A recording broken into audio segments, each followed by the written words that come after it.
Hello दोस्तों, कैसे हो आप सभी? स्वस्थ मस्त जबरदस्त होंगे। तो मेरे प्यारे दोस्तों, आज हम पढ़ने वाले हैं दल बदल विरोधी कानून। यानी दल बदल विरोधी कानून या आयाराम गयाराम कानून क्या है। आज हम जो संसद विधानमंडल के जो सदस्य होते हैं उनकी सदस्यता कैसे समाप्त होती है, किन किन आधारों पर सदस्यता समाप्त होती है, आज हम संविधान में उन आर्टिकलों को लेकर भी बात करने वाले हैं। आर्टिकलों के साथ साथ हम अनुसूची के बारे में भी बात करने वाले हैं और अनुसूची के साथ साथ जब संसद ने अधिनियम बनाया है उस अधिनियम के बारे में बात करने वाले हैं और सुप्रीम कोर्ट के जजमेंट क्या क्या रहे हैं दल बदल विरोधी कानून को लेकर। तो मेरे प्यारे दोस्तों, बने रहिए इस चैनल पर और देखिए पूरी क्लास। आज हम पढ़ने वाले हैं दल बदल विरोधी कानून के बारे में। दल बदल विरोधी कानून यानी संसद, यदि हम बात करें संसद या विधानमंडल, संसद या विधानमंडल के सदस्य बनने के पश्चात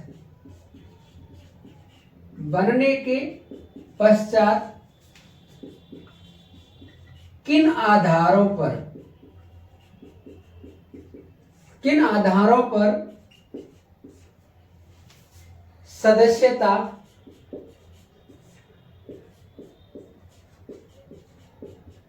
समाप्त की जाती है।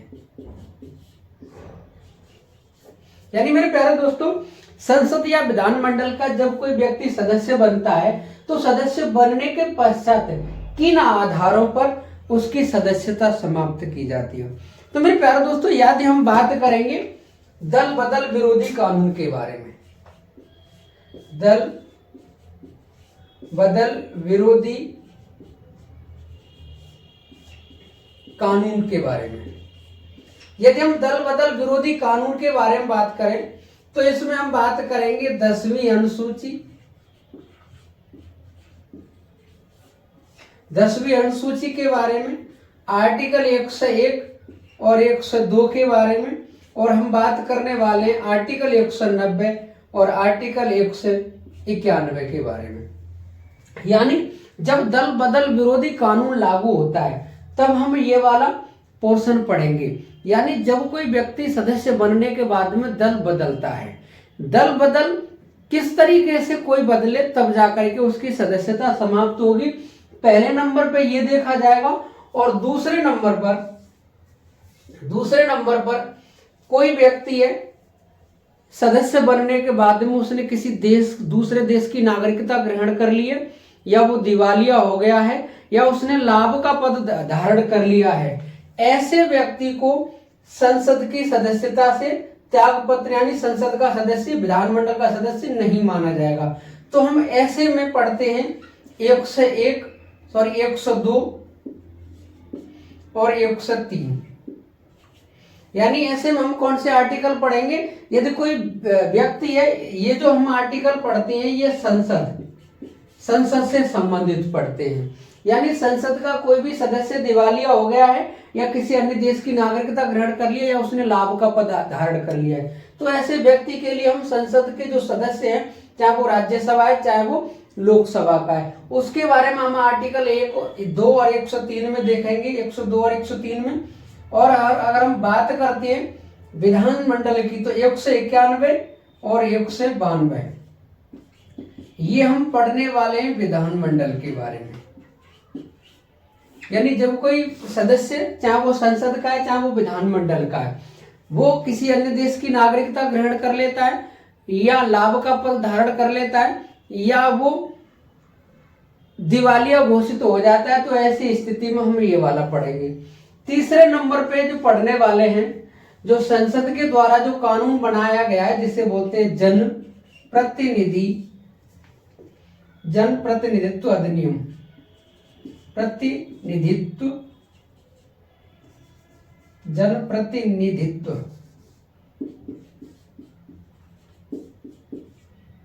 जनप्रतिनिधित्व अधिनियम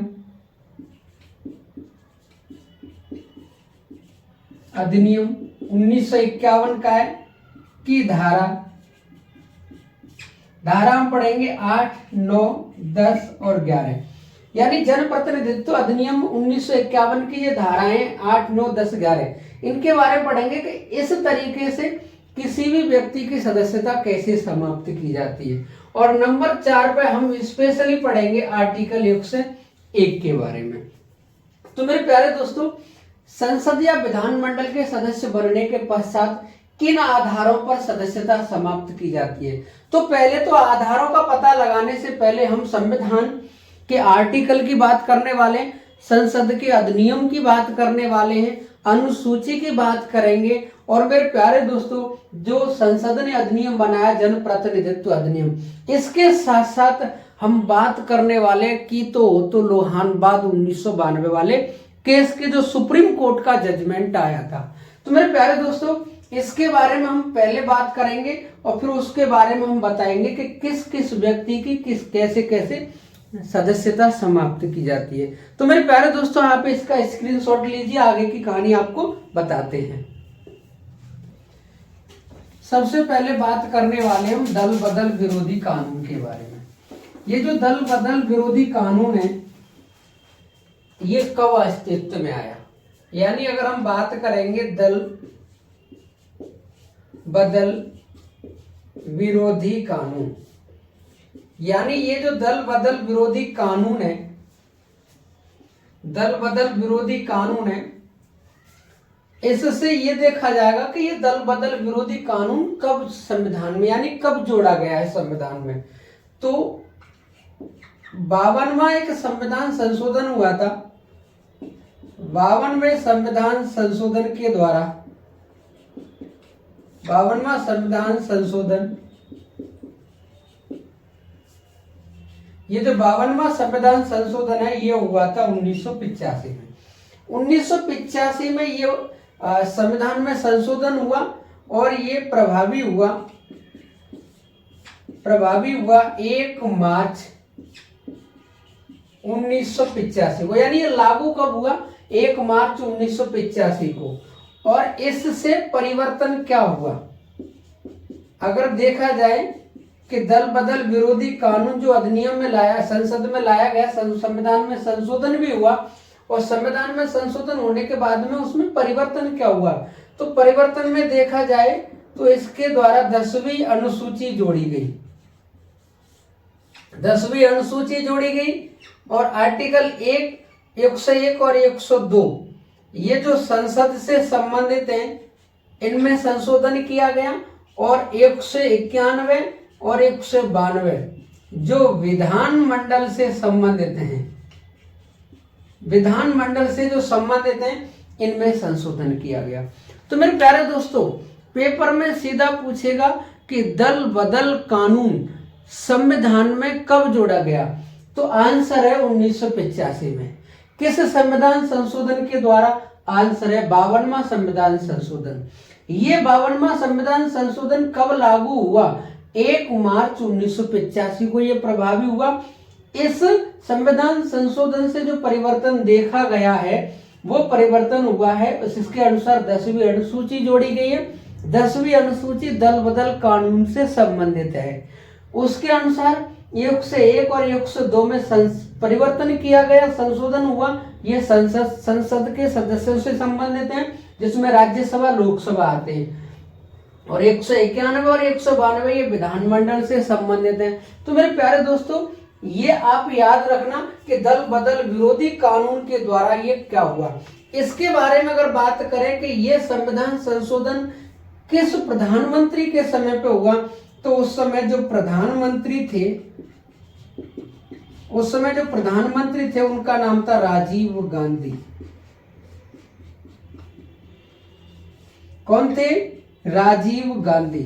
यानी राजीव गांधी देश के प्रधानमंत्री हैं। मेरे प्यारे दोस्तों, बात ये आती है कि ये सब करने की जरूरत क्या पड़ी, यानी दल बदल विरोधी कानून लाने की जरूरत क्या पड़ी?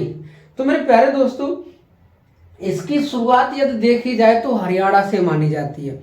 हरियाणा में एक गयाराम नामक व्यक्ति ने एक दिन में 1 नहीं, 2 नहीं, 3 नहीं, 4 पार्टियां बदल रहा है। जब बदल रहा है वो 4 पार्टियां, इधर से उधर गया, उधर से उधर गया, तो यही पूरे में माहौल छा गया कि गया राम आया राम, गया राम आया राम। इसीलिए इस दल बदल कानून को कहा जाता है आया राम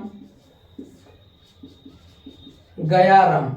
यानी आया राम गया राम कानून किसको कहा जाता है?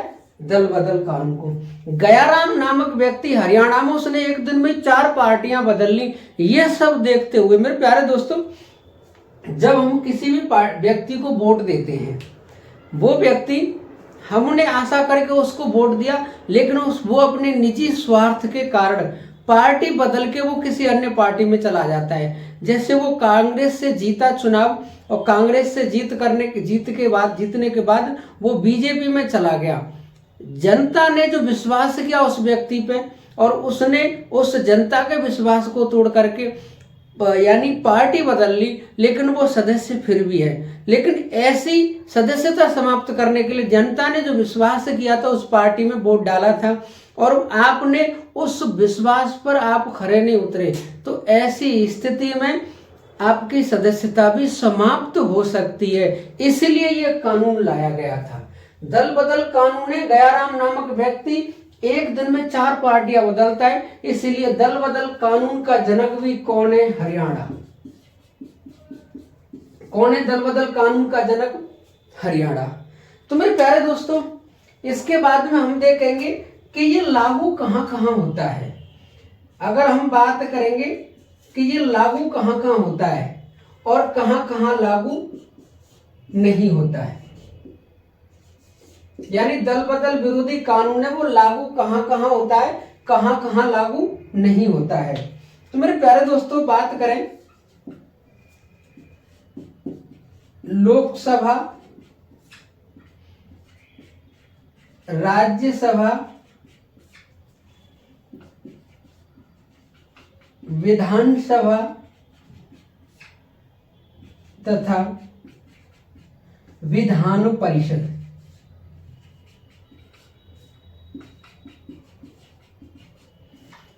के निर्वाचित सदस्य, यानी ये लागू कहां पे होता है, ये देखो पहले ये लागू किस किस पर होता है।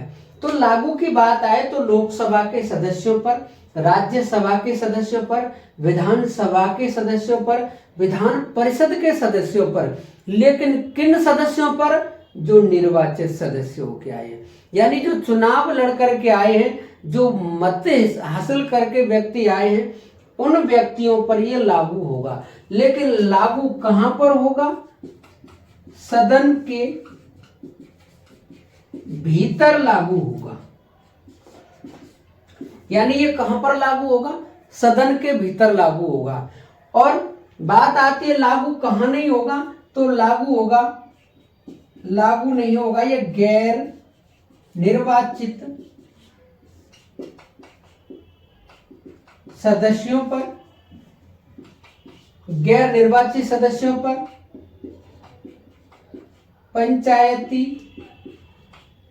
राज संस्था में और नगरीय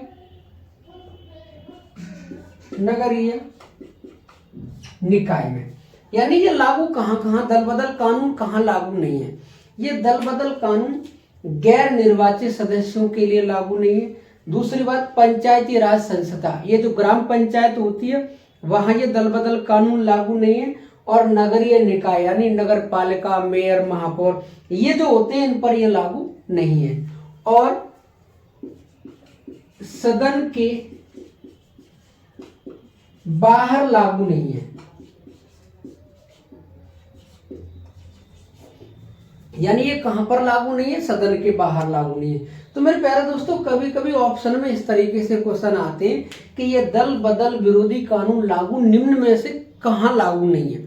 ऑप्शन में Rajya Sabha, option B Lok Sabha, option C Vidhan Sabha, option D नगर निकाय। तो मेरे प्यारे दोस्तों, आप समझ लीजिए, लोकसभा के सदस्यों पर लागू, राज्यसभा के सदस्यों पर लागू है, विधानसभा के सदस्यों पर लागू, विधान परिषद के सदस्यों पर लागू है। लेकिन वो सदस्य कैसे होने चाहिए?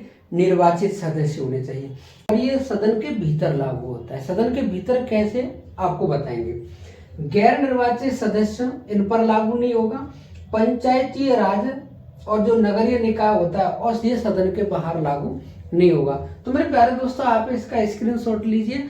आगे हम बात करने वाले हैं कि यह सदन के भीतर लागू होता है, सदन के बाहर क्यों लागू नहीं होता। और उसके बाद में बात करने वाले यानी सदन के सदस्यों को लेकर, यानी सदस्य कितने प्रकार से होते हैं और वो सदस्य किस किस तरीके से काम करते हैं, काम नहीं करते हैं तब उनकी सदस्यता समाप्त होती है।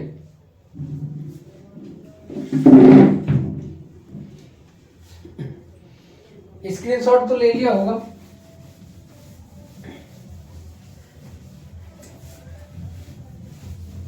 अब हम बात करने वाले मुख्य सचेतक अधिकारी की, यानी मुख्य सचेतक अधिकारी कौन होता है। कोई भी दल होता है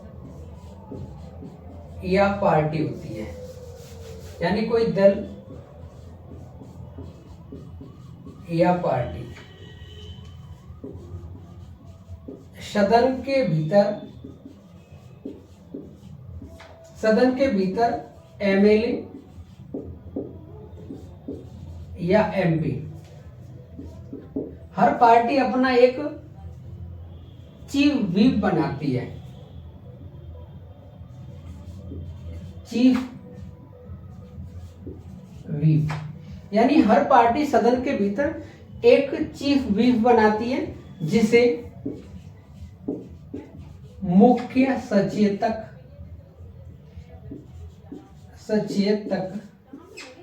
अधिकारी कहा जाता है। यानी चीफ व्हिप को क्या कहते हैं, मुख्य सचेतक अधिकारी। ये चीफ व्हिप जारी करता है। व्हिप जारी करने का मतलब यह है कि व्हिप जारी करता है, और व्हिप का मतलब है पार्टी का आदेश। पार्टी का आदेश या निर्देश, यानी जो पार्टी कहती है वही काम, जो पार्टी यानी जो चीफ व्हिप का आदेश होगा, मतलब समझ लेना वो पार्टी का आदेश है।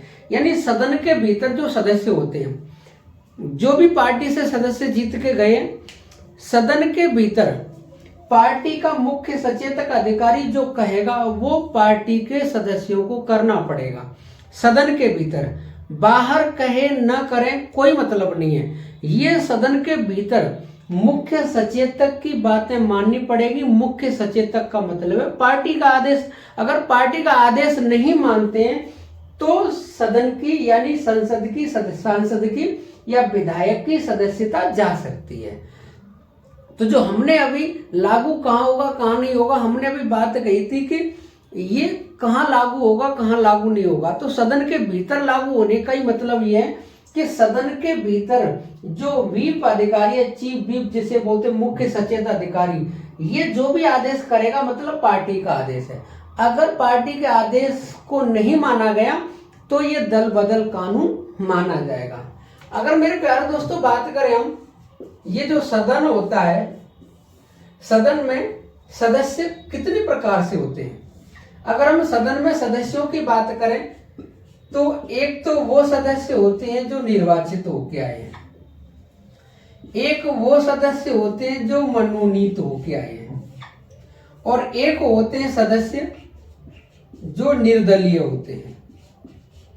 यानी 3 प्रकार के सदन में सदस्य होते हैं, और 3 प्रकार के जो सदस्य होते हैं सदन में, उसमें हम 3 प्रकार से बात कर रहे हैं। कुछ सदस्य ऐसे होते हैं जो निर्वाचित होके आए हैं। निर्वाचित होके आए हैं तो वो किसी न किसी पार्टी से हैं, और मनोनीत होके आए हैं तो राष्ट्रपति ने या राज्यपाल ने उनको मनोनीत किया है। निर्दलीय वो जो किसी पार्टी के झंडे के तले नहीं जीते, वो निर्दलीय स्वतंत्र जीते थे। अगर निर्वाचित सदस्यों की हम बात करें, अगर वो पार्टी से जीत के आए हैं तो यानी सदन के भीतर व्हिप का आदेश मानना होगा, पहली बात। दूसरी बात, अगर ये पार्टी स्वेच्छा से छोड़ते हैं, स्वेच्छा से त्याग किया जाए, अगर ये स्वेच्छा से छोड़ रहे हैं पार्टी को, तो दल बदल माना जाएगा, दल बदल माना जाएगा। यानी यदि ये स्वेच्छा से छोड़ रहा है पार्टी तो दल बदल माना जाएगा, और यदि पार्टी निष्कासित करती है, यानी पार्टी निष्कासित करती है, तो दल बदल नहीं माना जाएगा, माना जाएगा। यानी ये जो निर्वाचित होके आते हैं, इसकी 3 बातें याद रखो। सदन के भीतर इनको व्हीप मानने का, व्हीप का आदेश मानना होगा, अगर ये नहीं मानेंगे तो दल बदल माना जाएगा। दूसरी बात, ये स्वेच्छा से पार्टी छोड़ते हैं, स्वेच्छा से पार्टी छोड़ते हैं तो दल बदल माना जाएगा। यदि पार्टी निष्कासित करती है तो दल बदल नहीं माना जाएगा। यदि हम बात करें मनोनीत की, मनोनीत के बारे में कहा गया है कि 6 माह के भीतर, 6 माह के भीतर किसी भी दल की, यानी किसी भी दल में, यानी 6 माह के भीतर इस मनोनीत सदस्य को 6 माह के भीतर किसी भी दल की सदस्यता लेनी होगी, सदस्यता लेनी होगी, यानी ग्रहण करनी होगी। अगर नहीं किया तो दल बदल कानून माना जाएगा। यानी मेरे प्यारे दोस्तों, ये मनोनीत सदस्य के बारे में कहा गया है कि राष्ट्रपति या राज्यपाल किसी भी सदस्य को मनोनीत करता है, तो मनोनीत होने के बाद में उनको 6 माह के भीतर किसी न किसी पार्टी की सदस्यता लेनी होती है, और यदि उन्होंने सदस्यता नहीं ली तो उन पर भी दल बदल विरोधी कानून लागू होगा। यदि हम बात करेंगे निर्दलीय सदस्य की, निर्दलीय सदस्य ये सरकार के साथ रह सकते हैं, सरकार के साथ रह सकते हैं। दूसरी बात, मंत्री बन सकते हैं, मुख्यमंत्री के सलाहकार बन सकते हैं,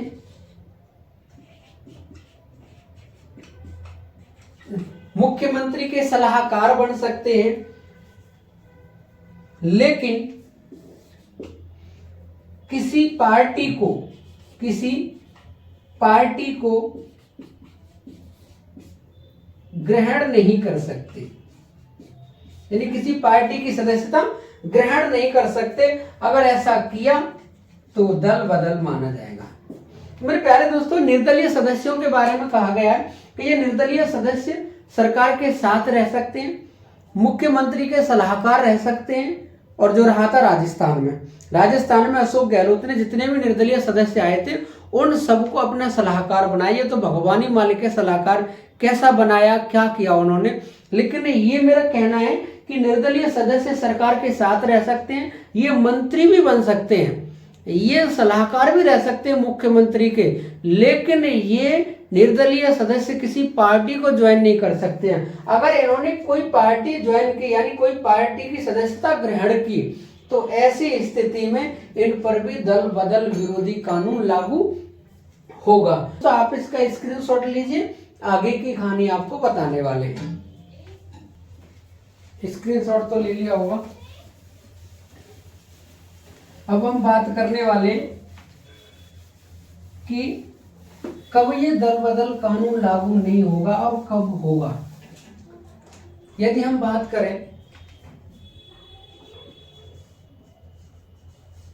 किसी दल के,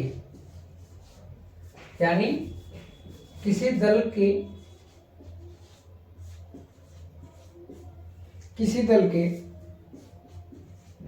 एक पार्टी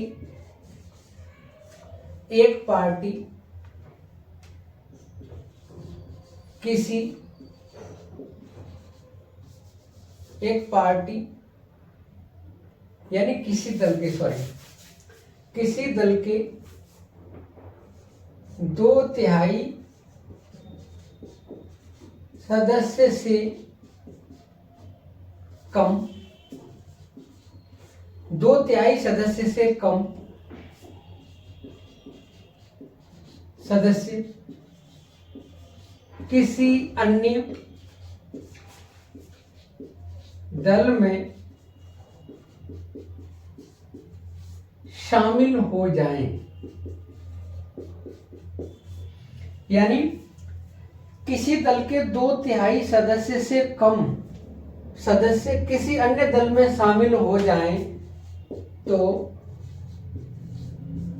दल बदल माना जाएगा। यानी कौन दल बदल माना जाएगा? जैसे कोई पार्टी है, उसके जितने भी सदस्य जीत करके आए हैं, यदि उसके 2/3 सदस्य से कम किसी उस पार्टी को छोड़ करके किसी अन्य पार्टी में चले जाते हैं, तो ऐसी स्थिति में उन सदस्यों पर दल बदल विरोधी कानून लागू होगा। दूसरी बात, यदि 2/3 सदस्य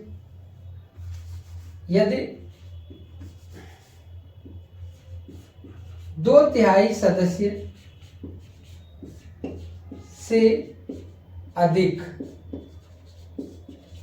2/3 सदस्य से अधिक सदस्य किसी अन्य दल में शामिल हो जाएं, यानी 2/3 सदस्य से अधिक सदस्य किसी अन्य दल में शामिल हो जाएं तो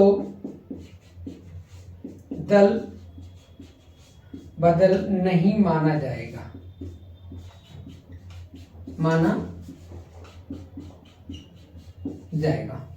जैसे हम की बात करें, जैसे बसपा के 6 विधायक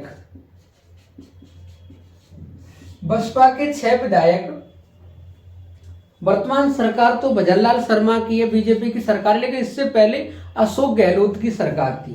अशोक गहलोत जी की सरकार थी तो बसपा के 6 विधायक किसमें चले गए थे? कांग्रेस में। ये 6 विधायक कांग्रेस में चले गए तो इन पर दल बदल लागू नहीं हुआ। क्यों नहीं हुआ? क्योंकि ये 6 जीते थे, 6 चले गए थे। जब 6 सदस्य कांग्रेस में चले गए, दल बदल विरोधी इन पे कानून लागू इसीलिए नहीं हुआ। यदि ये 2/3 सदस्य की बात चल रही है, अगर ये 4 सदस्य भी जाते यानी 4 सदस्य से कम जाते, इन 4 से भी कम जाते तो उन पर दल बदल विरोधी कानून लागू हो जाता। लेकिन गए कितने? पूरे के पूरे 6। तो यही कहा गया है, यदि किसी दल के 2/3 सदस्य से अधिक सदस्य किसी अन्य दल में शामिल हो जाएं तो ऐसी स्थिति में दल बदल माना नहीं जाएगा। यही कारण है कि पिछली सरकार में अशोक गहलोत के समय पे बसपा के 6 विधायक कांग्रेस में चले गए थे तो इन पर दल बदल विरोधी कानून लागू नहीं हुआ। मेरे प्यारे दोस्तों, इस बात को आप समझ लेना कि 2/3 सदस्य से कम किसी एक पार्टी को छोड़ करके किसी अन्य पार्टी में जाते हैं तो उन पर दल बदल विरोधी कानून लागू होगा। लेकिन 2/3 सदस्य से अधिक जाते हैं तो दल बदल विरोधी कानून लागू नहीं होगा। मेरे प्यारे दोस्तों, हम बात करने वाले हैं अपवाद की। आप इसका स्क्रीनशॉट लीजिए। बात करने वाले हैं हम अपवाद की कि अपवाद में कौन कौन आता है।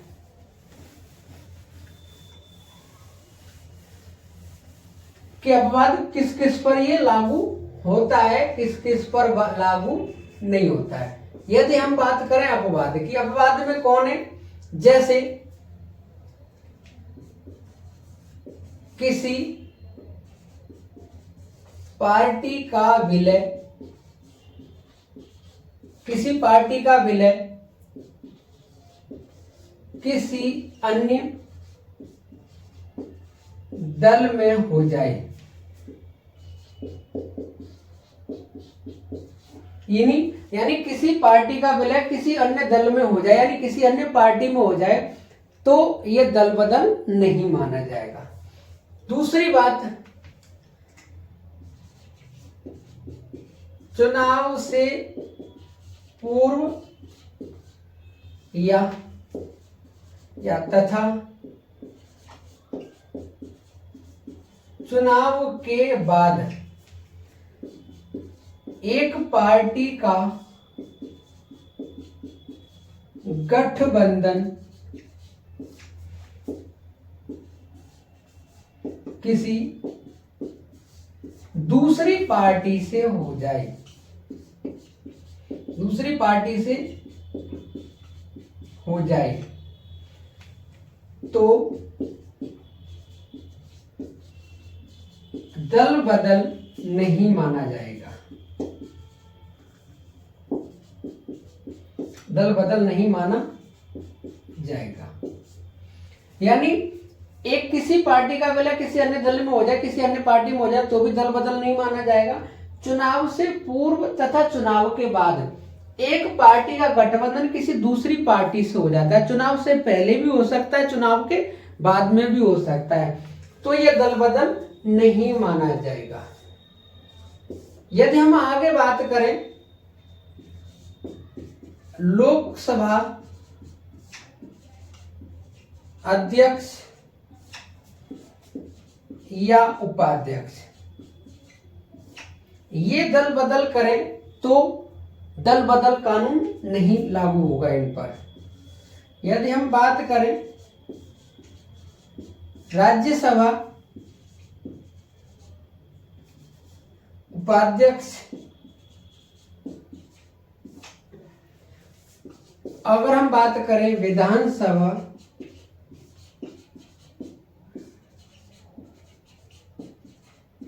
अध्यक्ष और उपाध्यक्ष, आगे हम बात करें विधान परिषद अध्यक्ष और उपाध्यक्ष,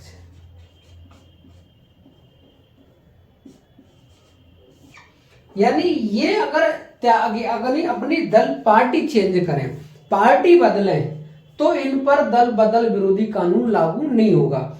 लोकसभा का अध्यक्ष बनते वो पार्टी बदल ले, वो उन पर लागू नहीं होगा। क्योंकि हम आपको बता दें कि ब्रिटेन में आज भी ये है, वहां की पार्लियामेंट में, कि जैसे कोई अध्यक्ष बनता है, अध्यक्ष बनते ही वो सबसे पहले पार्टी को छोड़ता है। क्योंकि जब हम अध्यक्ष के पद पे बैठे हैं तो जितने भी हमारे सामने सदस्य बैठे हैं वो हमारे लिए समान हैं, ये मानना है। क्योंकि अध्यक्ष जब होता है तो अध्यक्ष जब हमारे सामने बैठे सदस्य जब बराबर उनके मत होते हैं, यानी बराबर उनके मत होते हैं, तो ऐसी स्थिति में निर्णायक मत देने का अधिकार अध्यक्ष को होता है। इसीलिए अध्यक्ष को पार्टी में न ध्यान रखते हुए अध्यक्ष को अध्यक्ष की अपनी बातें निभानी चाहिए, पद की गरिमा रखनी चाहिए। इसीलिए यदि वो पार्टी भी छोड़ दे अध्यक्ष बनने के बाद में, तो दल बदल कानून लागू नहीं होगा। तो ये दल बदल कानून लागू कहाँ नहीं होगा? किसी पार्टी का विलय किसी अन्य दल में या पार्टी में हो जाए तो दल बदल कानून लागू नहीं होगा। चुनाव से पूर्व तथा चुनाव के बाद एक पार्टी का गठबंधन किसी दूसरी पार्टी में हो जाए तो दल बदल नहीं माना जाएगा। लोकसभा का अध्यक्ष तथा लोकसभा का उपाध्यक्ष पार्टी बदल ले तो दल बदल कानून लागू नहीं होगा। राज्यसभा का सभापति उपसभापति ये भी पार्टी बदल रहे हैं, फिर भी दल बदल कानून इन पर लागू नहीं होगा। विधानसभा का अध्यक्ष उपाध्यक्ष पार्टी बदलने लागू नहीं होगा। विधान परिषद अध्यक्ष उपाध्यक्ष पार्टी बदलने लागू नहीं होगा। क्योंकि मेरे प्यारे दोस्तों, हम बात करने वाले नीलम संजीव रेड्डी। ये जो नीलम संजीव रेड्डी है, जब लोकसभा के स्पीकर बने, लोकसभा के जब स्पीकर बने थे ये, तो इन्होंने अध्यक्ष बनते ही पार्टी से इस्तीफा दे दिया था, यानी पार्टी से त्याग पत्र दे दिया था। जब त्याग पत्र दिया था तो ये अध्यक्ष रहे थे। ऐसा नहीं है कि इन पर दल बदल विरोधी कानून लागू हो। तो मेरे प्यारे दोस्तों, और इसमें एक और हम पढ़ लेंगे नंबर 7 पे कि कहां कहां लागू नहीं होता, यही पढ़ ले रहे हैं।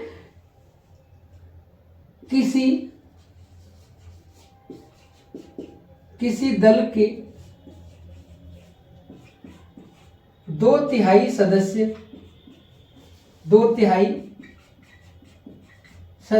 से अधिक सदस्य,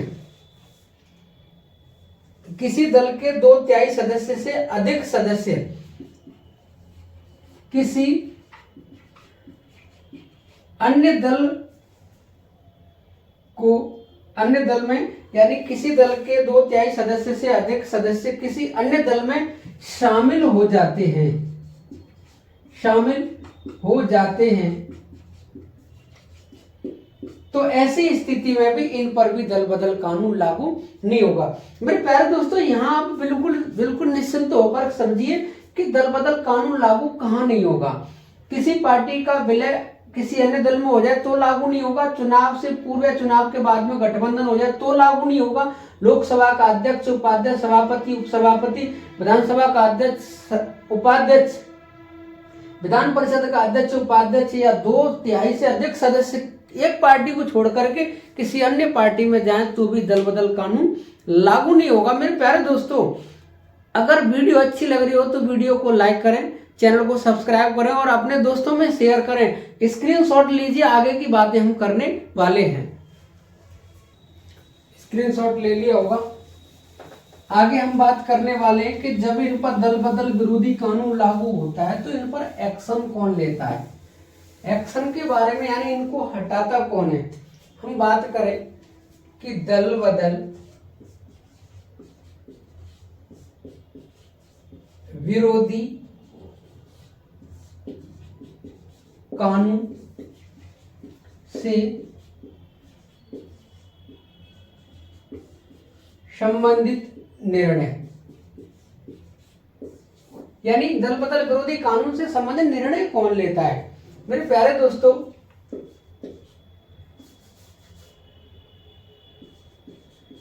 सदन से संबंधित अध्यक्ष तथा सभापति, यानी अगर हम बात करें कि अध्यक्ष या सभापति की बात करें तो इसमें जो सदन से संबंधित जो भी होगा, सदन से, यानी सदन से संबंधित का मतलब है अगर वो कैंडिडेट विधानसभा का सदस्य है, विधानसभा का सदस्य है, तो निर्णय कौन लेगा, विधान सभा अध्यक्ष। यानी यदि सदस्य विधानसभा का है तो कौन लेगा, विधानसभा सदस्य अध्यक्ष। और यदि लोकसभा का सदस्य है, लोकसभा का सदस्य, यदि लोकसभा का सदस्य है तो निर्णय कौन लेगा, लोकसभा अध्यक्ष। यानी मामला यदि विधानसभा का है तो विधानसभा अध्यक्ष, और यदि बात लोकसभा के तो लोकसभा अध्यक्ष ये निर्णय लेता है, यानी संबंधित सदन से अध्यक्ष ही निर्णय लेगा। मेरे प्यारे दोस्तों, लेकिन ये बात यहां थी कि ये जो निर्णय होगा ये अंतिम निर्णय होगा, यानी ये निर्णय कैसा होगा, अंतिम होगा। लेकिन मेरे प्यारे दोस्तों, एक सुप्रीम कोर्ट में केस गया जिसका नाम है कीतो हो तो लोहानबाद, कीतो हो तो लोहानबाद 1992। यानी सुप्रीम कोर्ट में एक केस गया कीतो हो तो लोहानबाद के नाम से। ये नागालैंड का केस है, नागालैंड राज्य का है केस। कीतो हो तो लोहानबाद ने इस दल बदल विरोधी कानून को सुप्रीम कोर्ट में चुनौती दी। सुप्रीम कोर्ट ने निर्णय सुनाते हुए ये कहा, क्योंकि ये जो निर्णय जब होता था तो इसकी कोई समय सीमा फिक्स नहीं थी। यानी समय सीमा फिक्स का मतलब ये है कि समय फिक्स नहीं था कि यदि किसी ने दल बदल कर लिया है तो उसे कब तक उसको सदस्यता समाप्त कर सकते हैं। यानी किसी सदस्य ने पार्टी छोड़ करके किसी अन्य पार्टी को ज्वाइन कर लिया है तो अध्यक्ष कब तक उसको सदस्य उसकी सदस्यता समाप्त करेगा, ये उसमें समय फिक्स नहीं था। दूसरी बात ये थी कि ऐसा तो नहीं है कि सदस्य की सदस्यता जब जाके समाप्त हो, जब उसका 5 वर्ष का पूरा कार्यकाल हो जाए, तो इसमें ये असमंजस था।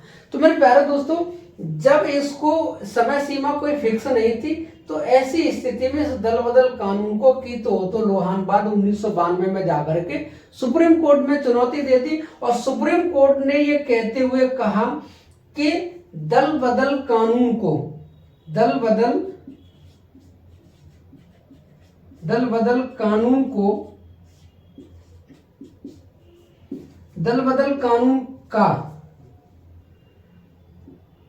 का न्यायिक पुनरावलोकन, यानी न्यायिक पुनरावलोकन किया जा सकता है। न्यायिक पुनरावलोकन का मतलब यह है कि दल बदल कानून जिस व्यक्ति जिस सदस्य पर लगा है, कहीं वो राजनीतिक हस्तक्षेप तो नहीं है। यानी किसी भी दल बदल कानून को हम सुप्रीम कोर्ट में चुनौती दे सकते हैं। ये कीतो हो तो लोहानबाद 1992 के बाद में सुप्रीम कोर्ट ने निर्णय दिया।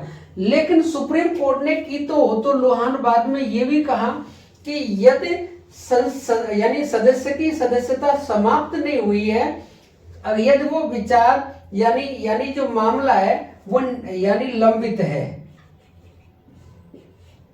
यानी मामला विचाराधीन है, लंबित है, तो ऐसी स्थिति में उसका न्यायिक पुनरावलोकन कहीं नहीं किया जा सकता है। केवल न्यायिक पुनरावलोकन तभी किया जाएगा जब उसकी सदस्यता समाप्त हो जाएगी, तो वो चैलेंज कर सकता है। तो सुप्रीम कोर्ट को यहाँ से सुप्रीम कोर्ट में ये इन लोगों को पावर मिल गई कि दल बदल कानून को भी ये सुप्रीम कोर्ट में चुनौती दे सकते हैं। सुप्रीम कोर्ट में चुनौती देने से कौन सा बात संबंधित है? कीतो हो तो लोहानबाद, यानी दल बदल कानून का भी न्यायिक पुनरावलोकन किया जा सकता है। तो मेरे प्यारे दोस्तों, आप इसका स्क्रीनशॉट लीजिए, आगे की बातें हम करने वाले हैं।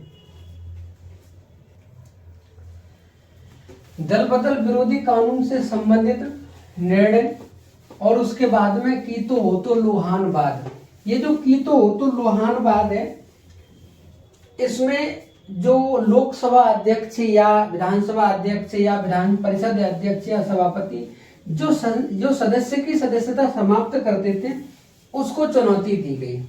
और इसमें यह भी कह दिया कि यदि सदस्य की सदस्यता समाप्त हो गई है तो उसका न्यायिक पुनरावलोकन किया जा सकता है। यदि सदस्यता समाप्त नहीं हुई है, मामला विचाराधीन है, तो ऐसी स्थिति में सुप्रीम कोर्ट कोई हस्तक्षेप नहीं करेगा। मेरे प्यारे दोस्तों, आगे हम बात करने वाले हैं आर्टिकलों के बारे में, यानी आर्टिकल 102 और आर्टिकल 191। ये जो 102 है ये संसद से संबंधित है और ये विधानमंडल से, यानी ये संसद से संबंधित है, ये विधानमंडल से, और दोनों में लिखा गया है सदस्यों की अयोग्यता, यानी सदस्यों को अयोग्य घोषित कब किया जा सकता है। यानी सदस्य अयोग्य घोषित कब होते हैं तो आर्टिकल 102 और 191 ये विधानमंडल से संबंधित है, ये संसद से संबंधित है। सदस्यों की योग्यता यानी सदस्य कब अयोग्य घोषित हो सकते हैं। तो पहली बात यह कही है कि सदस्य किसी अन्य देश की नागरिकता ग्रहण कर ले। यानी जो संसद का सदस्य है, विधानमंडल का सदस्य है, वो स्वेच्छा से किसी अन्य देश की नागरिकता ग्रहण कर ले, तब उसकी सदस्यता समाप्त होगी। दूसरी बात कही गई है कि वह पागल हो गया है। तीसरी बात, वह दिवालिया घोषित हो गया है और उसने लाभ का पद ग्रहण कर लिया है। लाभ का पद ग्रहण कर लिया है और संसद ने जो विधि बनाई है, यानी संसद ने जो विधि बनाई है उसके द्वारा वो अयोग्य है, तो ऐसी स्थिति में उसकी सदस्यता समाप्त हो सकती है। ये अयोग्यता के कारण है। संसद ने जो विधि बनाई है उसका नाम है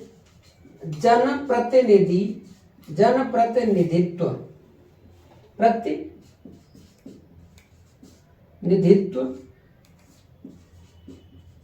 अधिनियम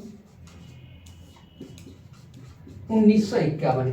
यानी संसद ने जो अधिनियम जो विधि बनाई उसका नाम है जनप्रतिनिधित्व अधिनियम 1951। यदि वो इनकी योग्यताओं का पालन नहीं करता है तो वो अयोग्य है। वो कहाँ लिखा हुआ है? 101। इसके अनुसार तो ये सदस्यता इसकी यानी अयोग्य घोषित होगा। और आर्टिकल 103 और आर्टिकल 192 ये दो आर्टिकल हैं। इसके अनुसार यानी संसद का सदस्य और इसके अनुसार विधानमंडल का सदस्य। ये संसद का सदस्य, ये विधानमंडल का। यानी अगर संसद के सदस्य की बात है तो राष्ट्रपति, यदि विधानमंडल की सदस्य की बात है तो राज्यपाल।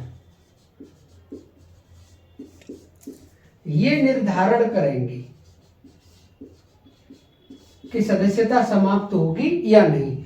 इसके अनुसार अयोग्य घोषित होंगे और इसके इन आर्टिकलों के अनुसार संसद का सदस्य तो राष्ट्रपति और विधानमंडल का अध्यक्ष वो सदस्य है तो राज्यपाल।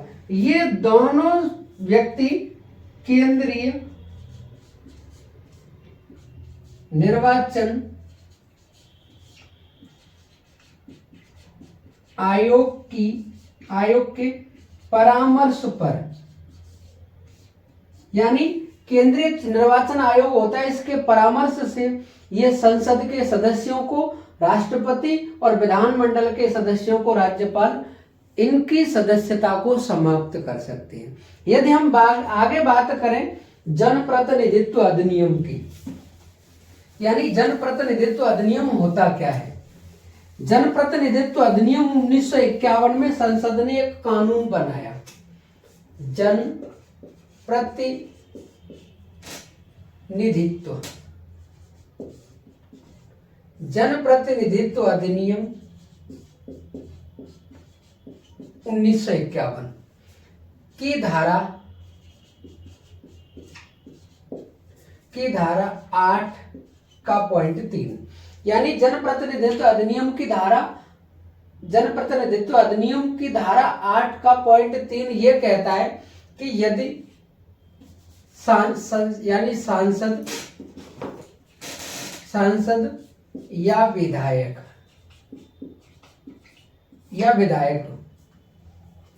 को 2 वर्ष की सजा हो गई है, यानी क्या कहता है कि यानी जनप्रतिनिधित्व अधिनियम 1951 की जो धारा है 8(3) वो ये कहती है यदि सांसद है या कोई विधायक है उसको 2 वर्ष की सजा हो गई है।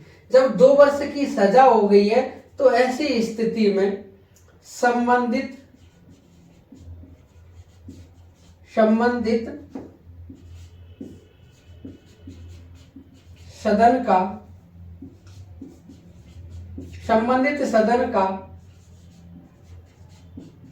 अध्यक्ष इनकी सदस्यता समाप्त कर सकता है। यानी क्या बात बोली गई है?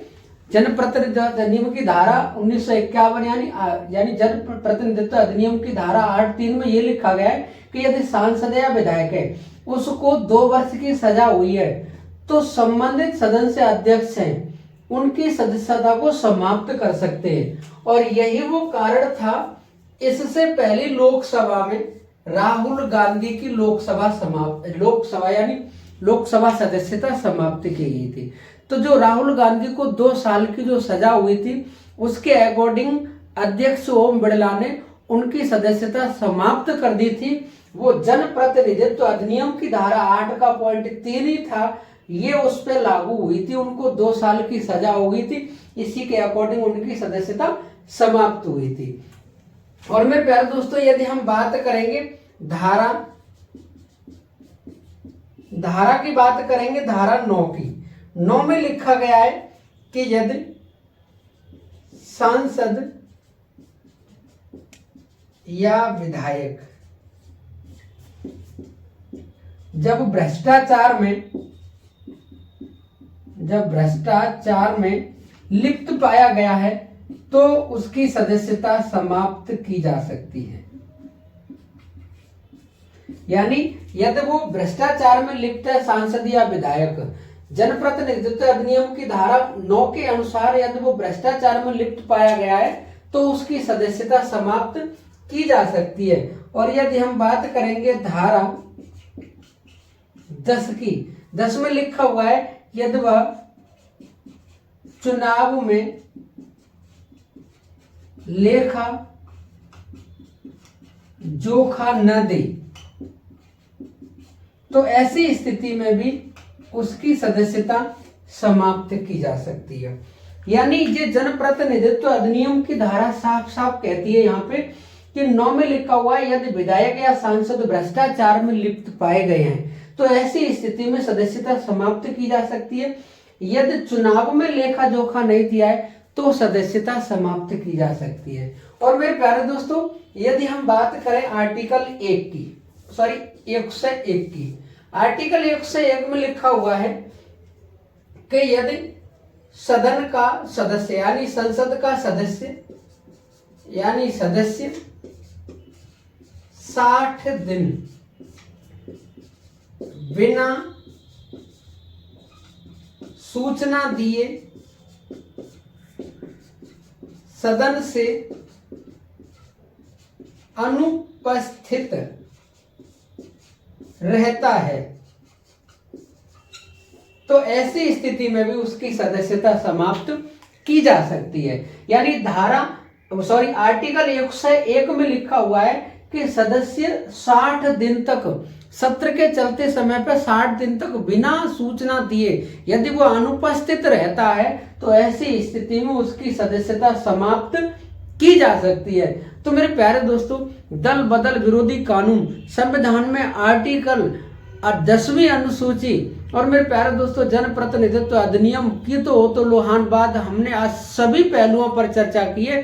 क्लास अच्छी लगी हो तो वीडियो को लाइक करें, चैनल को सब्सक्राइब करें और अपने दोस्तों में शेयर करें। जय हिंद, जय भारत मेरे प्यारे दोस्तों।